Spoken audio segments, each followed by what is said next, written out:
хотела сейчас предоставить слово экс-президенту и действующему члену правления Национальной стрелковой ассоциации США, НРА, Дэвиду Кину, Соединенные Штаты Америки. Пожалуйста, Дэвид.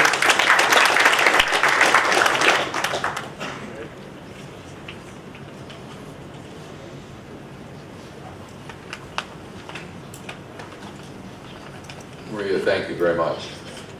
It's a great honor for me to be here today, partly because over the course of the last 3 years, I've hosted your Senator Alexander Torshin at the National Rifle Association annual meetings in Washington or Houston or wherever we hold them. We draw about 80,000 people now to these annual meetings. And while your group here is small, our group was once small as well. And one thing that happens as you get involved is that you're going to discover not only that your group will grow, your organization will grow, like-minded people will come to you, but because of the educational activities in which you'll be involved, more and more people will rally to the cause that you have. You know, we Americans are rightly, I think, proud of our Constitution and our Second Amendment, which guarantees American citizens the right to keep and bear arms. But the fact of the matter is that that right existed in the hearts of people thousands of years before the United States was founded, before our Constitution was written. We wrote it down because we know that governmental figures often forget what they shouldn't do and get into people's business when they ought to stay out of it. So our Constitution merely says, don't be doing what you shouldn't be doing. Keep your attention on what you should do.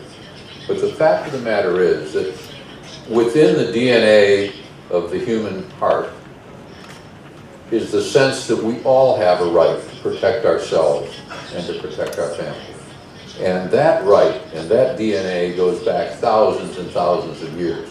And it's why, as you involve yourself in educational activities here in Russia, that you find more and more people attracted to your cause because they get it. The folks at the United Nations may not. There are some people in the United States who say people have no right to self-defense. But you can ask people on the street in Moscow, in New York, in Washington, D.C., or in Rome, or anywhere else, and they'll tell you that they do. They'll tell you that if they or their children or their wives and their family are threatened, they believe inherently that they have a right to step up to do what they need to protect their own. And that, at base, is what the right to bear arms is about. Think about it. It's not about hunting. We all involve ourselves in the shooting sports. At the National Rifle Association, which was formed in 1871, we spent 100 years basically providing technical information to shooters, working with hunters, running national and international competitions and the like. But when it came to the time when our rights of the United States were threatened, we shifted our focus to defending those rights. And you know, when you look at the situation that exists in your country, think about the situation that exists in the United States in the 1970s. In the late 1960s, a Democratic president and his administration had passed one of the most restrictive gun control acts we could have imagined. It was that act that moved the National Rifle Association into political activity. Before that time, there hadn't been an argument in the United States. Like members of our association have included everybody from Dwight Eisenhower to both Roosevelts to some of the most liberal and conservative political figures of the time, because there was unanimity or consensus on what the Second Amendment meant and on the fact that people did indeed and do indeed have a right to protect themselves. But when that changed, we had to change.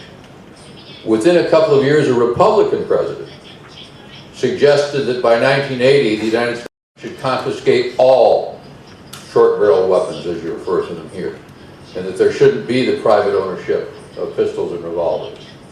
At that time, there was a feeling in the public that we were in real trouble in terms of the right to keep and bear arms. Today, as a previous speaker mentioned, in most states, now in all states in one form or another, private citizens have the right not simply to own firearms, not simply to own pistols and revolvers, semi-automatic short-barreled arms. They have a right to carry them concealed. That was unimaginable in the 1960s and 1970s. We made great progress because we knew there, as you know here, that most people down deep agree with the necessity of having the means in private hands to defend oneself. But I'm here today because, you know, over our history, there are no peoples that are more alike than Americans and Russians.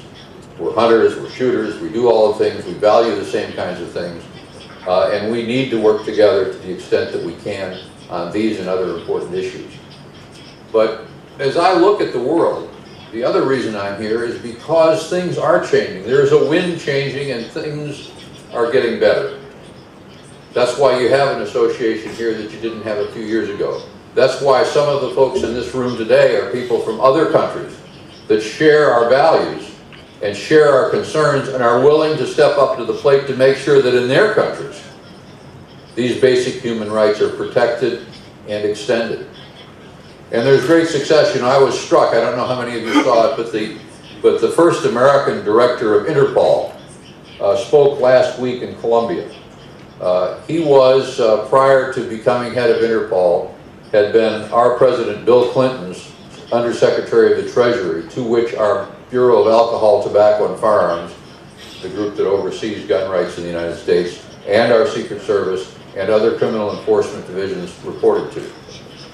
The Clinton administration was notoriously anti-gun in the United States, but he gave a speech in which he said that it was interesting because with the evolution of international terrorism, exemplified by the attack on the mall, the shopping mall in Nairobi not too long ago, that in his view every country had to review their gun laws because, as he put it, terrorism has shifted to soft targets which cannot be protected by police and the military because there are too many of them. And he concluded his speech by putting it this way. He said, think about it. If you and your family are in a mall that's attacked by terrorists, would you rather that that mall be in a city or country with very restrictive firearms law, or would you rather that it be in Texas?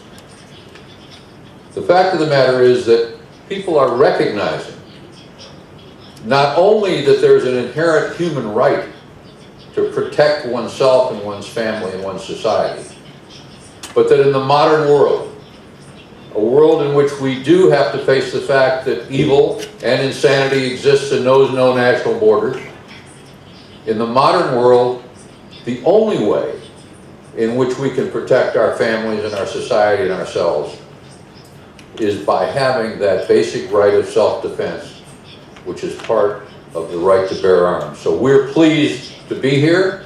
I'm pleased to work with you in any way that we can. It was mentioned earlier that there are more than 300 million guns in the United States in private hands.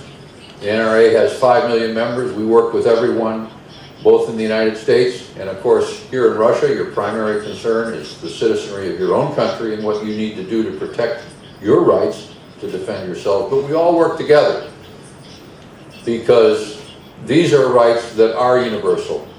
And I'm very proud and honored to be here to help you and to work with you and to seek your help as we proceed along the path to maximize those rights in the years ahead. Thank you very much.